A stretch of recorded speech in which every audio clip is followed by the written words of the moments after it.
서버가 실행 중이면 서버를 재시작시킬 필요는 없으시고요. 여러분들 그 웹브라우저에서 새로 고침만 해보시면 돼요. 새로 고침해 보시면 방금 작성한 내용이 어디냐면 BR 줄바꿈이죠. 그 다음에 A 태그 이렇게 들어가 있습니다. 근데 여기 A 태그는 이상하게도 링크가 안 들어가 있어요. 그죠? 그 이유는 뭐 때문이냐면 A 앵커라고 링크라고 하긴 했지만 이 링크가 어디로 이동을 해야 되는지라고 하는 것을 그 속성을 지정하지 않았기 때문입니다. 링크에 대한 속성을 지정하지 않았기 때문에 지금 브라우저는 얘를 어디로 이동해야 될지를 몰라요. 그래서 보여주질 않아요. 자, 그러면 그건 어떻게 하냐면 시작 태그 안에서 href라고 하는 속성을 주시면 되고요. 큰 따옴표든 작은 따옴표든 상관은 없습니다. 근데 일반적으로는 큰 따옴표를 많이 사용을 하고. 자, 여기를 뭐라고 할 거냐면 1번 언더스코어. 물론 이렇게 파일 이름을 만드시는 거는 그렇게 좋지는 않아요. 좋지는 않은데 뭐 숫자가 들어가는 건 그렇게 좋지는 않지만 그냥 우리가 연습하는 거니까 이렇게 하도록 할게요. section.html 이렇게. 자, 위쪽하고 아래쪽하고가 조금 달라요. 위쪽하고 아래쪽하고 조금 다릅니다. 그죠? 위쪽은 HTTP 혹은 HTTPS로 시작을 하면서 우리 서버가 아니라 다음 서버, 네이버 서버, 구글 서버로 연결을 하는 거고요. 이쪽에서는 HTTP가 없어요. 그죠? 없죠. 자, 일단은 여기까지만 해보고 다시 브라우저에서 새로 고침 한번 해볼게요. 네, 새로 고침하니까 뭔가 여기가 달라졌죠. 이제는 링크처럼 보이실 거예요. 그렇죠? 여기가 아마 링크처럼 보이실 겁니다. 조금 크게 보여드릴게요. 링크처럼 보일 거고요. 여기 보시면 저희가 만든 대로 그대로 들어가 있어요. 그죠? 저희가 만든 대로 들어가 있고, 자, 마우스 이렇게 올려볼까요? 마우스를 이렇게 올렸을 때 여러분들 구글 크롬에서 여기 아래쪽에 상태 표시바가 이렇게 보이실 거예요. 마우스를 이렇게 올리시면 localhost 8181 html 1번 /01 underscore section.html 이렇게 보이죠. 이 밑에 나와 있는 이 주소가 뭐냐면 여기를 클릭했을 때 이동할 주소인 거예요. 무슨 얘기인지 아시겠죠? 자, 한번 클릭 한번 해보겠습니다. 에러예요. HTML 01번 밑에는 section.html이라고 하는 파일이 없다 라는 뜻이에요. 가용하지 않다. 리소스가 가용하지 않다. 되게 왜 이렇게 말을 어렵게 썼는지 모르겠어요. 리소스가 사용 가능하지 않다. 그러니까 리소스가 없다는 얘기예요. 좀 더 쉬운 말로는 파일이 없다는 얘기예요. 파일이 없다는 얘기. 자, 중요한 거는 뭐냐 하면 중요한 거는요. 주소를 보세요. 주소. 서버 이름이 로컬호스트예요. 그러니까 내부 서버란 얘기죠. 네. 우리 PC에서 돌리고 있는 서버란 뜻이고요. 네이버나 다음이나 구글과 같은 외부 서버가 아니라는 얘기예요. 그렇죠? 네. 우리 회사에서 돌리고 있는 서버 그런 뜻인 거고요. 프로젝트 이름이 HTML 1번이라고 하는 프로젝트 이름. 여기를 이 프로젝트 이름을 뭐라고 얘기하냐면 컨텐트 루트라고 얘기를 합니다. 컨텐트가 들어가는 가장 기본 디렉토리. 컨텐트가 들어가는 가장 기본 디렉토리. 그 밑에 이런 파일이 있으면 되는 거예요. 그 밑에. 이해되십니까? 근데 지금 우리가 저런 파일을 만들지 않았기 때문에 찾을 수가 없어요 라고 보이는 거예요. 이해되시죠? 이해되십니까? 자, 그러면 컨텐트 루트는 다이나믹 웹 프로젝트에서 컨텐트 루트는 어디라고 그랬어요? 다이나믹 웹 프로젝트를 만들었을 때 어디가 컨텐트 루트라고 했어요? 무슨 디렉토리? 웹 애플리케이션. 웹앱이라고 하는 디렉토리가 컨텐트 루트란 말이에요. 컨텐트 루트. 우리가 index.html을 여기다 만들었잖아요. 그죠? 그러니까 우리가 링크를 클릭했을 때 이동할 그 웹페이지도 어디다 만들면 되는 거예요? 같은 폴더 밑에다 만드시면 되는 거예요. 이해되시죠? 자, 그러면 여기 웹앱 new 없죠? 없으면 other 그리고 여기서 HTML 그럼 웹 밑에 있을 거예요. 웹 밑에 next 그리고 폴더를 웹앱 자동으로 여기에 선택이 되어 있어요.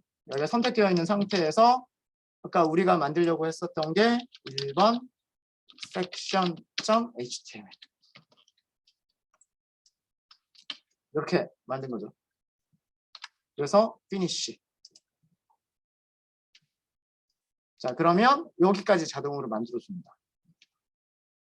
도큐먼트 타입이라고 하는 DTD, 이거 DTD라고 말씀드렸었죠 오전에. 도큐먼트 타입 데피니션이라고 말씀드렸고요. HTML 시작했으면 HTML로 끝나죠. 그럼 그 안쪽은 뒤로쓰기를 해주시면 좋아요. 그다음에 헤드로 시작했으면 헤드가 끝나죠. 그럼 여기도 이렇게 뒤로쓰기 해주시면 좋고 바디 안쪽에서 이렇게 뒤로쓰기 하면 되겠죠. 자, 여기다 제목만 하나 넣어볼까요? 제목만. 섹셔닝 태그.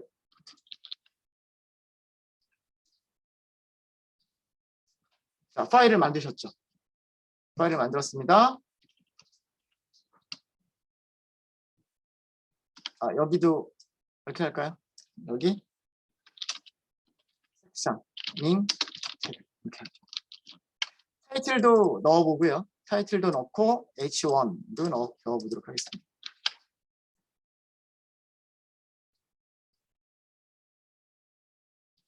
자, 그러면 지금 웹앱 폴더 밑에요. 웹앱이라고 하는 폴더 밑에 이렇게 두 개의 파일을 저희가 만든 상태죠. 두 개의 파일을 만든 상태입니다. 자, 그러면 브라우저로 다시 가보세요. 새로 고침 한번 해볼까요? 새로 고침. 여기서는 바뀌는 게 없어요. index.html에서는 바뀐 게 없고요. 아까 섹셔닝 태그라고 하는 링크가 있었는데 여기를 클릭했을 때 찾을 수 없었습니다 라고 나오는데 지금은 찾죠. 예. 이런 식으로 만드시는 거예요. 그러니까 여러분들이 다음 한번 뉴스 기사 한번 볼게요. 여기 이 부분이 우리가 만든 곳에서는 뭐랑 비슷한 거냐면 로컬호스트랑 비슷한 거예요. 서버의 이름. 우리가 만든 서버 이름은 로컬호스트고 다음이 가지고 있는 서버 이름은 따따따 다음 내신 거예요. 이해되시죠? 자, 여기에서 여기 뉴스라고 하는 링크가 있죠. 뉴스라고 하는 링크를 클릭해 볼까요? 자, 그러면 저희랑은 조금 다르기는 해요. 저희하고 조금 다르긴 하지만 뒤쪽에 슬래시하고 뭐 여기 뭐가 들어가는 건 아니지만 여기가 조금 바뀌었죠. 여기가. 그죠? 이거는 또 다른 서버가 있는 거예요. 다음.net 그러니까 큰 서버가 하나 있는 거고요. 다음이라고 하는 서버가 있는 거고 그 다음에 다음 중에서도 뉴스만 서비스를 하는 서버가 또 따로 있는 거예요. 그런 의미인 겁니다. 아무 기사나 하나 들어가 볼까요? 아무 기사나 하나 들어가 볼게요. 자, 여기 주소가 어떻게 바뀌는지 보세요. 주소가 보시면 우리가 만든 거랑 비슷해요.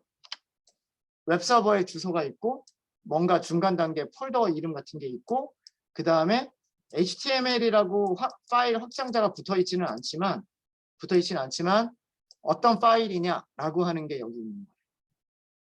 이게 일종의 파일 아이디 같은 그런 역할입니다.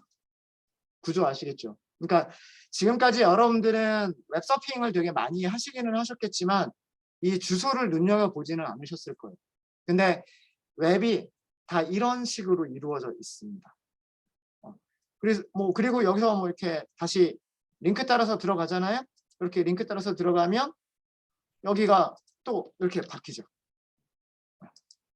링크를 클릭하면 news.다음.net이라고 하는 서버는 그대로 있고 뒤쪽에 폴더 이름과 파일 이름에 해당하는 게 바뀌어요. 이게 왜 이게 동작할 수 있었던 이유가 바로 지금처럼 저희가 지금 만든 것처럼 그 뭐 다음에 엔지니어들이 웹 애플리케이션을 만든 거고요. 그 웹 애플리케이션 폴더 안에 이동할 수 있는 그런 리소스들, 뭐 어디를 몇 번 링크를 클릭하면 뭐 어떤 페이지로 이동하고, 뭐 두 번째 링크를 클릭하면 어떤 페이지로 이동하고, 이런 그 화면에 관련된 그런 정보들을 웹의 밑에다가 전부 다 만들어놨기 때문에 그 클릭하면 거기로 이동할 수가 있었던 거예요. 이해되시죠? 네. 이게 그 웹 프로젝트의 구조입니다. 이런 게 웹 프로젝트의 구조고요. 다시 얘기가 좀 딴 데로 샜네요. 자, 우리가 하려고 하는 거는 뭐냐면 섹셔닝 태그가 무엇이냐라고 하는 거를 설명을 드리려고 하는 거고요. 가장 대표적인 섹셔닝 태그가 div예요. 이 div라고 하는 거는요. div라고 하는 것은 디비전의 약자입니다. 디비전의 약자고요. 1번이라고 할게요. 그 다음에 디비전, 디비전 2번 이렇게 할게요. 자, 화면에 어떻게 보이는지 보도록 하겠습니다. 화면에 어떻게 보이는지. div는 디비전의 약자예요. 디비전의 약자고요. 자, 여러분들 구글 크롬으로 브라우저로 다시 한번 가세요. 브라우저로 다시 가고요.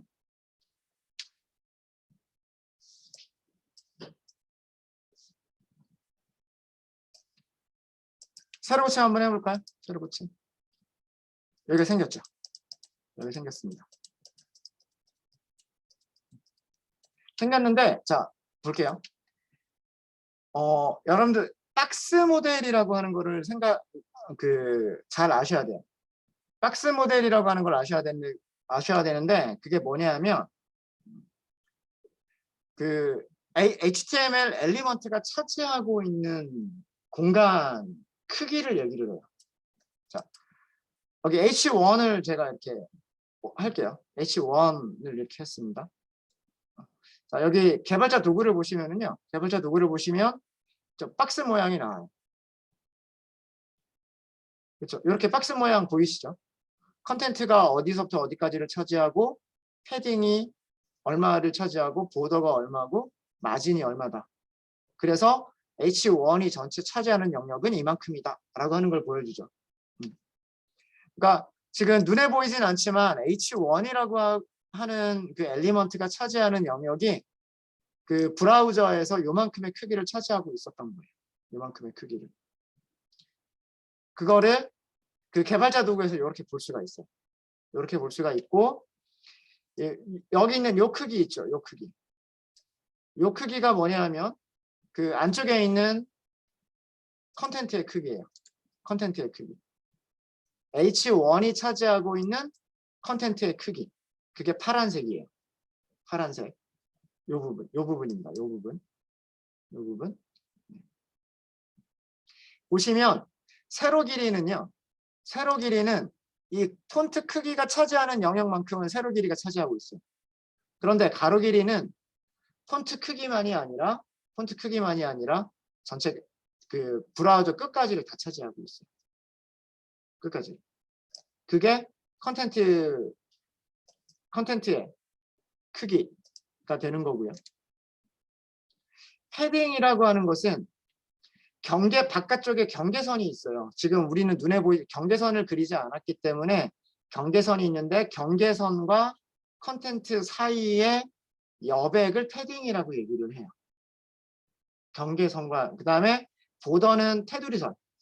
테두리선의 두께를 보더라고 얘기를 하고요. 마진은 테두리선과 바깥쪽 요소 사이에 바깥쪽 엘리먼트 사이의 간격을 얘기를 해요. 지금 보시면 위쪽과는 21 픽셀이 떨어져 있다는 얘기고요. 아래쪽으로도 21 픽셀이 떨어져 있다는 얘기예요. 그리고 테두리선은 여기 좀 숫자가 없죠. 숫자가 없는 거는 뭐냐면 테두리선의 크기가 없다는 뜻이고요. 테두리 선과 안쪽에 여백이 없다는 뜻이에요. 여기도 지금 숫자가 없잖아요. 그죠? 그 다음에 가로 길이가 476, 세로 길이가 42예요. 여기 숫자는 여러분들하고 저하고 다를 거예요. 그거는 브라우저 크기를 늘려보세요. 브라우저 크기를 늘리면 X 크기가 늘어났죠. Y의 크기는 똑같은데 높이는 똑같은데 가로 길이가 바뀌어요. 그죠? 네.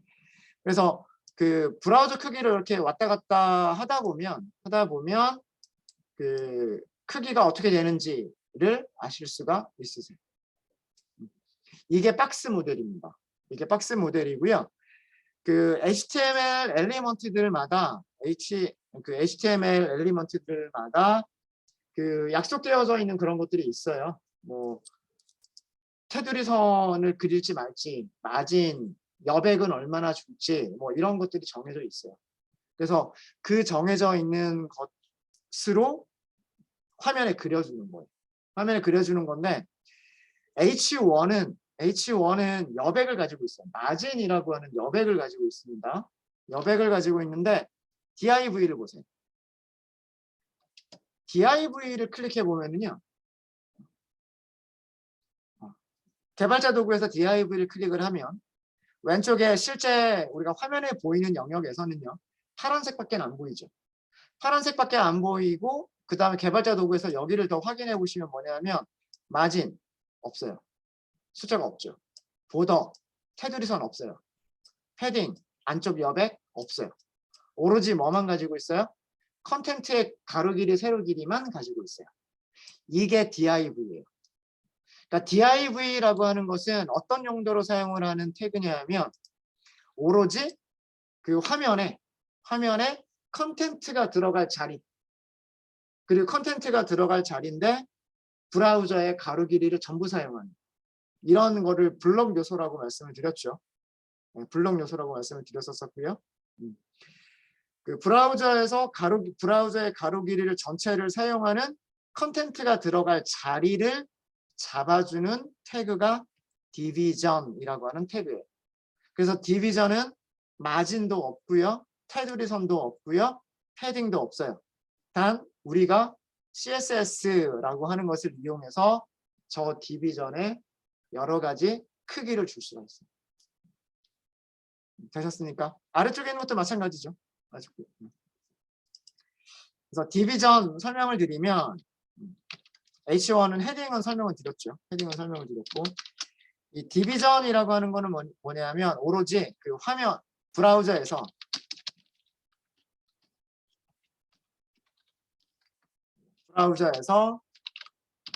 콘텐츠가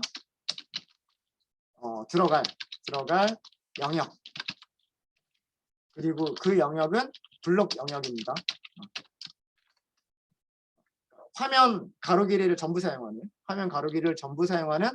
블록 영역을 지정하기 위한 태그가 디비전이에요.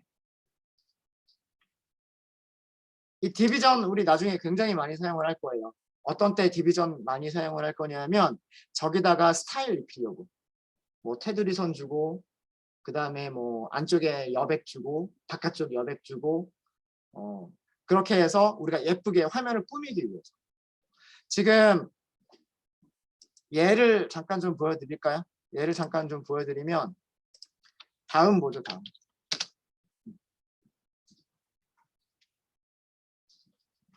개발자 도구 볼까요? 개발자 도구.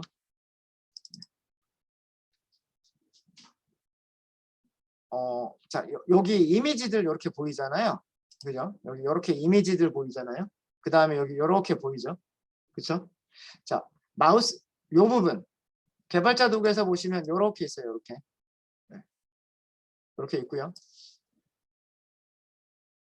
여기를 클릭을 하시고요. 여기를 클릭하면 얘가 파란색으로 바뀌어 있을 거예요. 그죠? 그 상태에서 내가 보고 싶은 부분 브라우저에서 내가 보고 싶은 부분을 클릭을 하세요. 클릭. 그러면 거기가 소스 코드가 어딘지를 보여줘. 소스 코드가 굉장히 길잖아요. 그죠? 그래서 이 웹페이지를 만들기 위해서 필요한 그런 소스 코드가 굉장히 많단 말이에요. 이 위치가 어딘지 찾아가기가 힘들어요. 그거를 해줄 수 있는 게 바로 이 기능이에요. 여기를 클릭해서 파란색으로 만든 다음에 이거를 코드로 어떻게 만들었을까 하고 거기를 딱 찍는 거예요. 거기를 딱 찍으면 그 위치가 어딘지를 딱 보여줘요. 무슨 얘기인지 아시겠습니까? 이렇게 해서 그 엘리먼트들을 찾아가시면 되고요. 자, 이렇게 쭉 좀 이렇게 올려보다 보면 자, 보세요. div 이렇게 돼 있죠. 그렇죠? 굉장히 많은 div들이 연결이 되어 있어요. 그렇죠? div 이렇게 돼 있죠. 얘네들을 왜 넣은 거냐면 영역을 잡아주기 위해서 그런 거예요. 뭐 어떤 이미지가 들어갈 자리, 그 다음에 링크들이 들어갈 자리, 뭐 이런 것들, 그런 영역들을 잡아주기 위해서 div를 넣어준 거고요. 그 다음에 이 div에다가 CSS라고 하는 거를 이용해서 스타일을 입혀줘요. 그러면 이렇게 예쁘게 만들어낼 수가 있어요. 이렇게 딱 이렇게 나눠가지고, 네. 요게 뭐 요만큼을 하나의 div, 요만큼을 하나의 div, 요만큼을 하나의 div, 요만큼을 하나의 div. 그 다음에 요거를 전체를 감싸는 div. 이런 식으로 영역을 잡아주는 거예요. 그래서 그 안에다가 배치할 수 있게끔 만들어주는 겁니다. 그런 용도로 사용하는 게 div예요. div. 되셨죠? 네. 나중에 우리 굉장히 많이 사용하게 될 거니까요. 굉장히 많이 사용하게 될 거니까 이 정도로 하고 넘어가겠습니다. 이 정도로 하고 넘어가고요. 블록 요소 안에는 요거는 index.html에서 제가 정리를 할게요. 블록 요소 내부에는 다른 블록 요소 그리고 인라인 요소들을 분석될 수 있고요. 인라인 요소는요. 인라인 요소 내부에는 블록 요소는 중첩될 수가 없어요.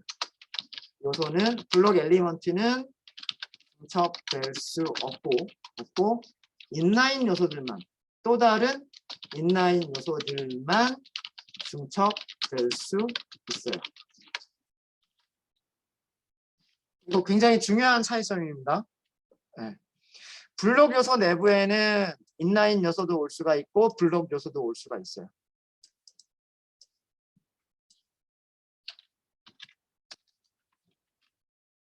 그런데 인라인 요소 내부에는 블록 요소는 올 수가 없어요. 블록이 화면의 가로 길이를 전체를 차지를 해야 되는데 인라인은 일부만 차지하는 거잖아요. 이 일부만 차지하는 거 내부에다가 더 큰 거를 넣을 수는 없단 말이에요. 그러니까 당연한 얘기예요.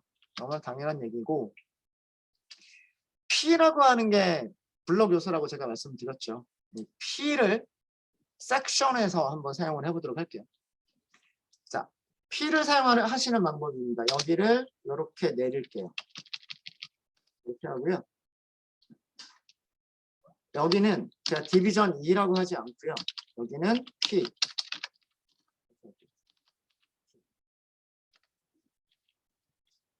여기는 디비전 2번 패러그래프 1번 이렇게 할게요. 복사하시고요. 이렇게 해서 2번 이렇게 할게요.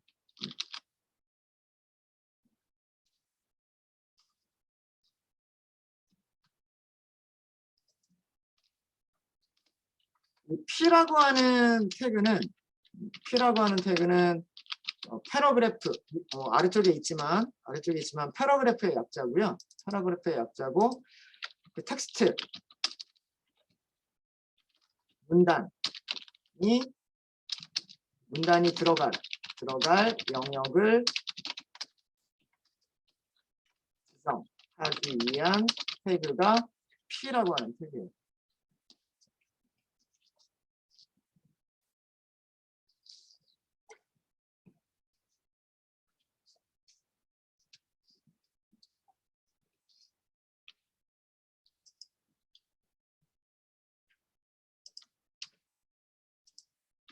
네. 보시면은요. 보시면 div 이렇게 들어가 있죠. div 이렇게 들어가 있습니다. div 안에 div 안쪽에 패러그래프 이렇게 들어가 있어요. 그렇죠?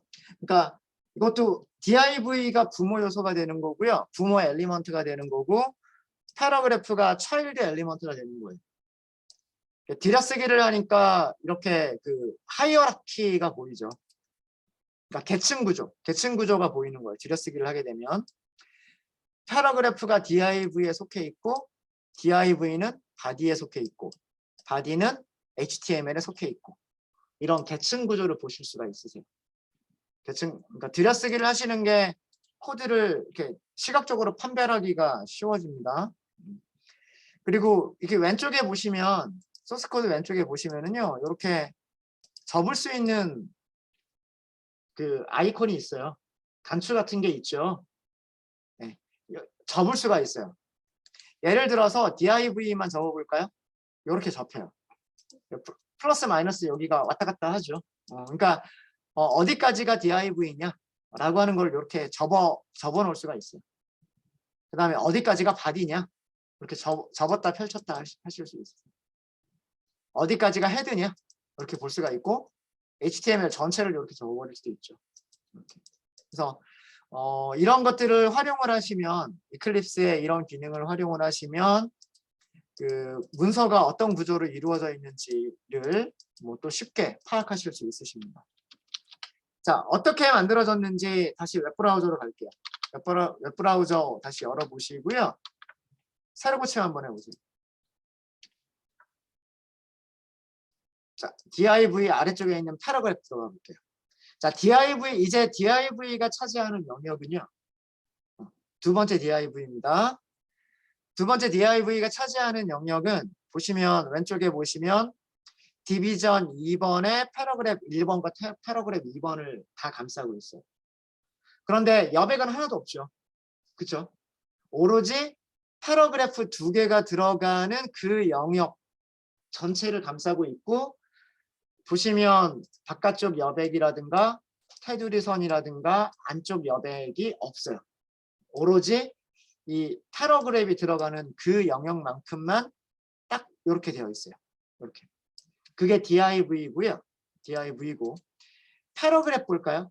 패러그래프는 뭐가 있어요? 마진이 있어요. 그러니까 위쪽 패러그래프하고 아래쪽 패러그래프 보세요. 그 사이에 살짝 여기가 떨어져 있죠. 여기가 떨어져 있었죠. 이게 떨어져 있었던 이유가 뭐냐면 떨어져 있었던 이유가 마진을 갖고 있었기 때문에 그래요.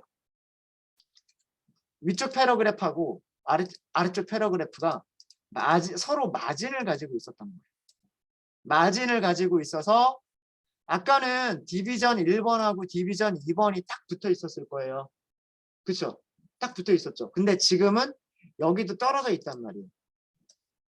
그게 뭐냐면 패러그래프 1번이 위쪽의 여백, 아래쪽 여백 가지고 있었고 패러그래프 2번이 역시 마찬가지로 위쪽 여백, 아래쪽 여백을 가지고 있어요. 그래서 만약에 그 다음 엘리먼트가 들어가게 되면 요만큼의 여백 밑으로 그 다음 엘리먼트가 들어갑니다. 아시겠죠? 그 다음에 마진은요, 이중으로 적용되지가 않습니다. 마진, 이중으로 적용되지 않는다라는 게 뭐냐면, 자, 위쪽 패러그래프하고 아래쪽 패러그래프 보세요. 서로 마진 부분이 겹치죠. 그러니까, 그, 위쪽 패러그래프에서 요만큼 하고서 마진이, 여기가 마진이 있었던 거예요. 여기가 이렇게 마진이 있었는데, 아래쪽 패러그래프에서도요, 고기가 이렇게 지금 겹치는 거예요. 그래서 마진은 위쪽하고 아래쪽 엘리먼트가 있으면은요, 그 위쪽하고 아래쪽 엘리먼트에 서로 겹치는 마진 중에서 큰 마진, 더 큰 마진으로 하나만 딱 이렇게 있게 돼요. 마진이 위쪽에도 마진이 있고 아래쪽에도 마진이 있으니까 마진이 두 개가 들어가는 거 아니냐. 요만큼, 그다음에 요만큼 마진이 들어가서 죄송합니다. 네. 위쪽에서 이만큼 마진이 들어가고 아래쪽에서 마진이 이만큼 들어갔으면 실제 엘리먼트는 여기에 있어야 될 것 같은데 그렇게 되지 않고 요거 두 개가 겹치는 거예요. 그런 식으로. 자, 그러면 여러분들 패러그래프하고 div 차이점 아시겠죠? 네. div는 순수하게 컨텐츠가 들어갈 영역만을 지정하기 위한 거여서 마진, 패딩 이런 게 전혀 없어요. 전혀 없고 패러그래프는 문자열들. 패러그래프의 의미 자체가 문자열이기 때문에 그 문자열들이 들어갈 영역을 지정하는 거여서 위쪽하고 아래쪽 여백이 있어요. 그런 차이점이 div와 p의 차이점입니다. 뭐 이런 것들을 이용하셔가지고요. 이용하셔서 하시면 HTML을 작성을 하시면 돼요. 하시면 되고요. 섹션 그 다음에 div와 div는 블록 요소를 지정하기 위한 섹션 태그고요. 섹션 태그고 inline 섹션 태그가 있어요. inline 섹션 태그. 그거는 아래쪽에서 보여드릴게요.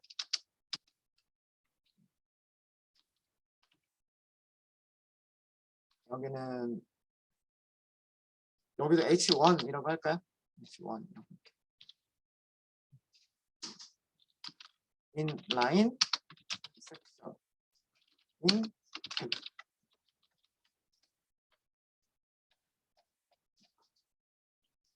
H1이라고 하는 게 블록 요소입니다. H1이라고 하는 게 블록 요소여서 div 밑에 쪽에 이렇게 있게 돼요. 세로 고침 한번 해볼게요. 네, 여기 여기 하나 더 들어가 있죠. 더 들어가 있습니다. 그죠? 네, 더 들어가 있고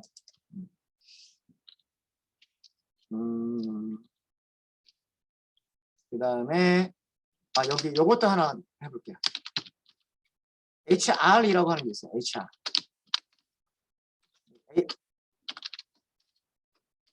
HR은 뭐냐면 호리존탈 룰러라는 뜻이에요. 가로선.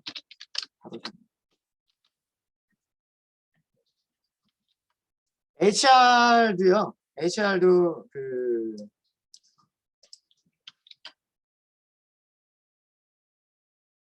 컨텐츠가 없는 태그예요.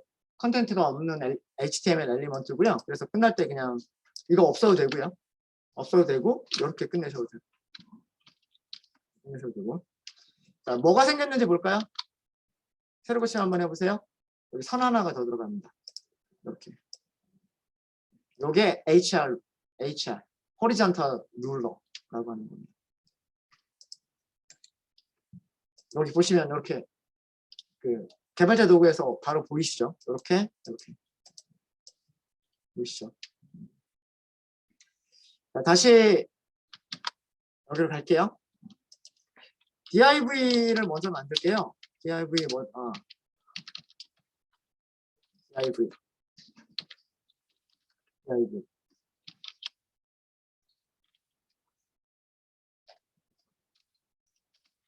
자, 이 영역 안에다가 다음과 같이 만들어 보도록 할게요. 뭐라고 만들 거냐면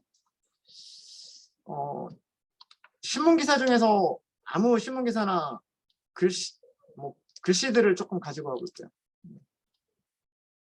뭐가 있을까요? 뉴스에서 아무 기사나 좋습니다. 주의사항, 마스크 착용 주의사항.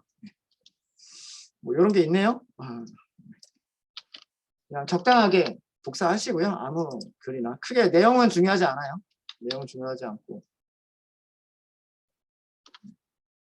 div 안에다 이렇게 넣으세요. 복사한 글을 넣으시고요.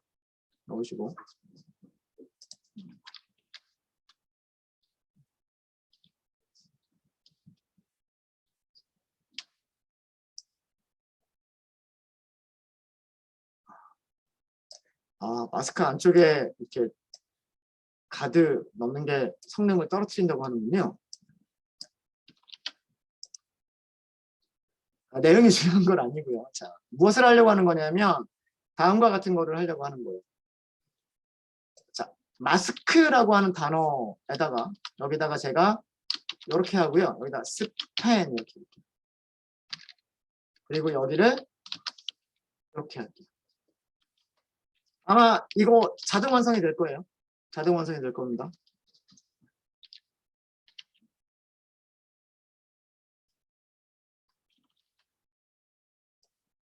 자, 볼게요.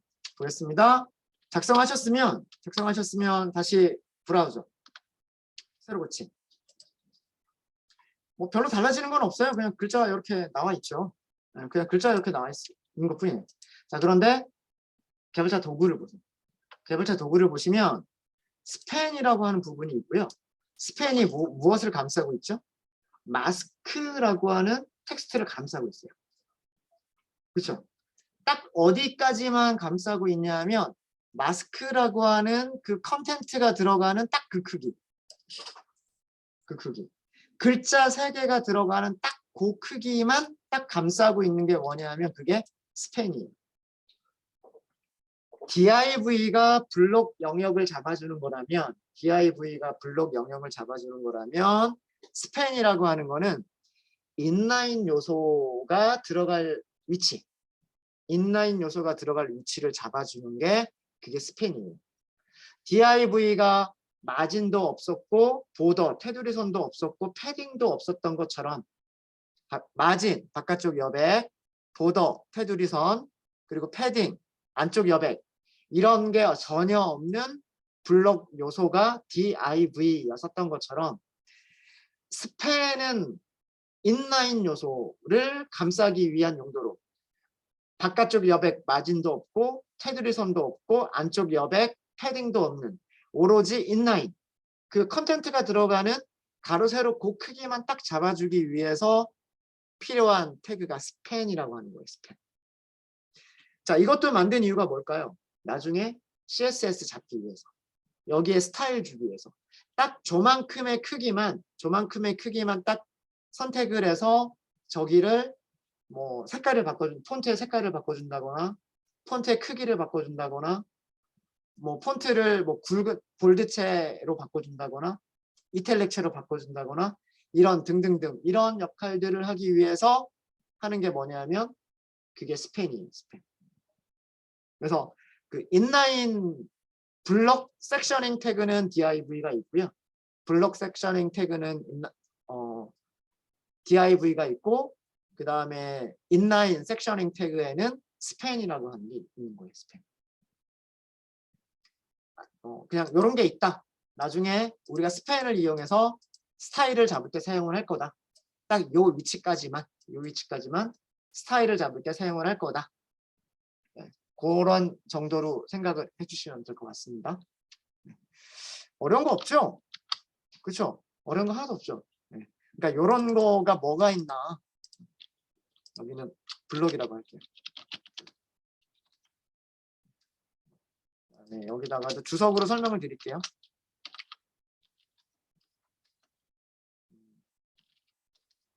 인라인 요소가 들어갈 영역을 지정하기 위한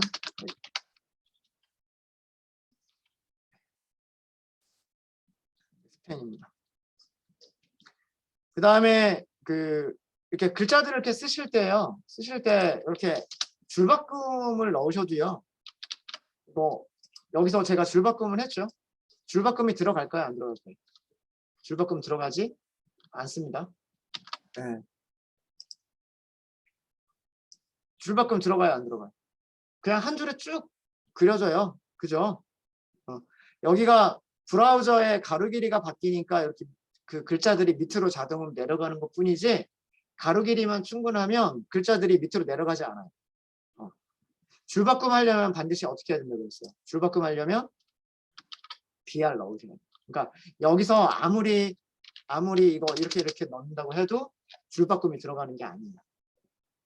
이해되시죠? 그래서 뭐 이런 것들은 그래서 보기 좋게 그냥 한눈에 보이게끔 적당히 줄 바꿔가면서 그냥 쓰시면 돼요. 이런 것들은 하시면 되고, 그 다음에 여기에는 이런 거 한번 넣어볼게요. 무엇을 넣어보냐면 스트롱이라고 하는 걸 넣어볼게요. 가드까지를 넣을까요? 가드까지.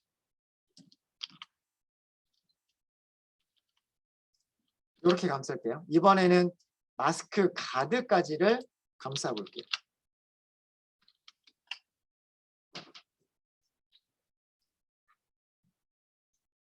자, 어디가 바뀌었는지 한번 보도록 하겠습니다. 하나 더 할게요. 이형하는 거. 여기 EM이라고 할게요. EM. 그 다음에 EM 이렇게 할게요.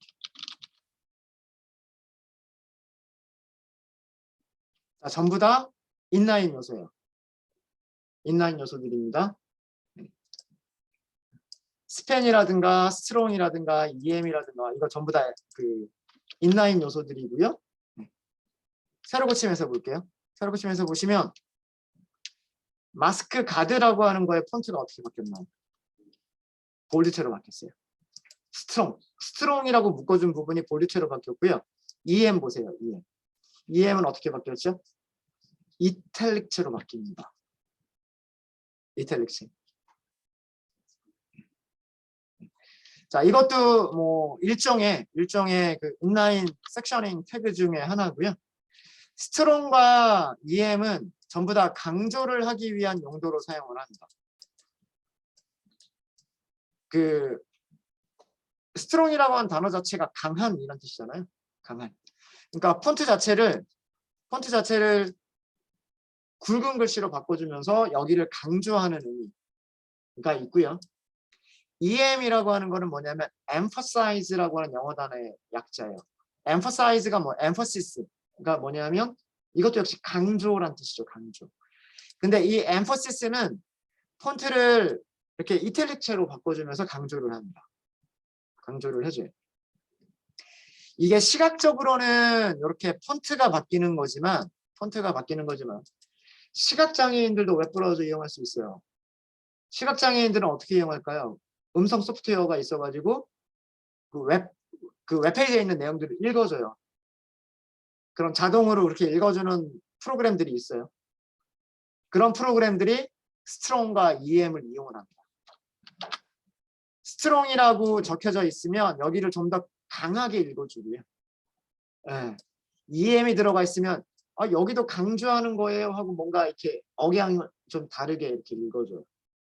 그러니까 얘네들이 단순히 폰트만 바꿔주는 게 아니고요. 폰트만 바꿔주는 게 아니라 강하게 얘기하기 위한 그런 의미다라고 하는 것까지가 포함이 되어 있는 거예요. 그래서 음성인식 소프트웨어를 만드는 회사들에서는 저 태그들을 이용을 합니다. 저 태그들을 이용해서 여기는 좀 더 뭐 볼륨을 좀 높여야 돼. 여기는 뭐 억양을 좀 바꿔야 돼. 이런 식으로 소프트웨어들을 만들게 됩니다. 그래서 그럴 때 사용하는 그런 태그들이니까 스트롱과 EM, emphasis 이런 것들도 잘 봐주시면 좋을 것 같아요. 그래서 div 우리 몇 개 안 나왔어요, 그죠? div, 패러그래프, 그 다음에 span, strong, emphasis 이런 정도 알고 계시면 될 것 같습니다. 네, 혹시 질문 있으세요? 하나도 안 어렵죠? HTML 완전 쉽죠? 네, 이번 시간 여기까지 하겠습니다.